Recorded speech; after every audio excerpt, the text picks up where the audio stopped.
मित्रों नमस्कार।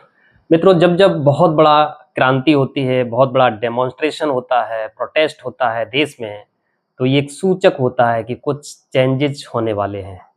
ये ज़रूर इशारा करता है कि कहीं न कहीं हमारा जो डेमोक्रेटिक सेटअप है, उसमें कोई ड्रॉबैक है।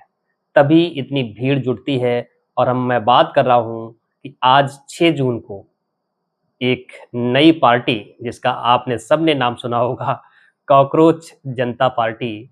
उसके जो फाउंडर हैं अभिजीत दीपके, वो इंडिया आ चुके हैं। उन्होंने जंतर मंतर दिल्ली पर धरना प्रदर्शन, डेमोन्स्ट्रेशन स्टार्ट करा दिया है।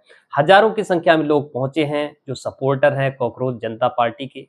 बात ये नहीं है कि हजारों लोग पहुंचे हैं, बात ये है कि आज डिजिटल इंडिया में कि एक पॉलिटिकल पार्टी का फॉर्मेशन ऑन मीडिया हो जाता है, थ्रू द सोशल मीडिया हो जाता है और हजारों की संख्या में लोग जुड़ जाते हैं। इसका मतलब ये जो डिजिटल डिवाइस है, ये मीडिया है, ये एक बहुत बड़ा प्लेटफॉर्म है कि कभी किसी को चेंजेस लाने हैं, अपनी बात को कहना है, बात को देश के सामने, समाज के सामने, सोसाइटी के सामने रखना है, तो एक बहुत बड़ा प्लेटफ़ॉर्म है। लेकिन ये हेल्दी होना चाहिए, ये देश के हित में होना चाहिए, इसका कोई भी बैड इम्पैक्ट देश के लिए नहीं होना चाहिए।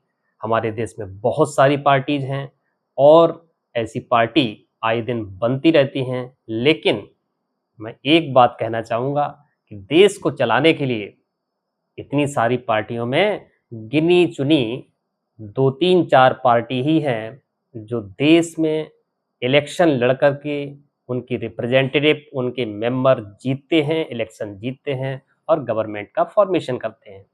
मित्रों बहुत ज़रूरी होता है जब किसी भी पार्टी को प्रमोट करना है, तो सबसे पहला कंपोनेंट होता है उसके लीडर्स।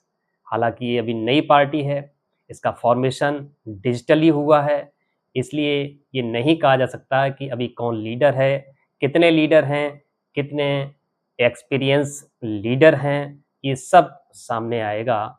लेकिन कहीं न कहीं ये चीज़ें देश में जो भी हो रही हैं, ये इशारा कर रही हैं कि हमारे संविधान में जितना अच्छा लिखा हुआ है, जो प्रोविज़न है हमारे कॉन्स्टिट्यूशन के, वो ज़मीन पर नहीं आ रहे हैं। और जब-जब यूथ परेशान होता है तो डेमोन्स्ट्रेशन होता है, क्रांति आती है। ऐसे बहुत सारे एग्ज़ाम्पल इस बात का इतिहास गवाह है, चाहे फ्रेंच रेवोल्यूशन हो, चाहे रशियन रेवोल्यूशन हो।